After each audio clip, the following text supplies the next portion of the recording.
kaymakdagi mashina 3-4 yil bas setilmay turib qolganiga haqli meyran. Bir go'cha mashina olamiz vallahi, muj mashinani nemish olmaymiz deyman. Amsa amal yo'q keyin.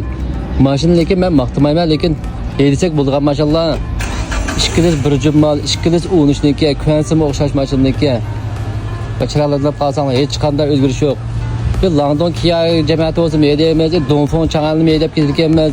Mayti jinsangni meydasangni bo'g'adek mashallah. Marketda sanglim bo'ladi. Bir kishi meydab sataysanlim pul supurgan mashallarning birisi hamda bu hech uqmadim. Alaqa satanmaydigan, setilmaydigan mahsulot yo'q, satanmaydigan odam bor degandek mashq mashina setilmagan aqlim meran. Men satanmagan o'xshayman. Deydigan mashinalar ekan. Andaki mavlab qaz 10 yaşayan boca 10 yaşaca jile 8300 koplik aylanlar billah. Ma vaqtimi qisab qoldi, men ash qaldiratimiz, ma et qaldırab hemşe turib ketdi bu mallah.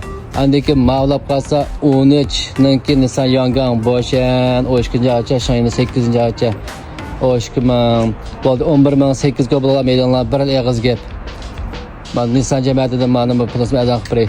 A ikkisini demeptim men, a ikki şöyi billah. O 7300 koyulan pulga yedi olasizlar. Sudun xod, qo'l xod, to'nlik o'rindiqlar ikkilisi to'kib chiqargan aliyasi taqashqina. Andaki ma yardım tushib qoldi buni aytdi. Mashina basak besib basak bo'ldi. Degandek shu ikki tal shu yerniki. Lekin bir go'chan mashallah qolganda ming yaxshi mashallah hamda. Buning rizqi bordi.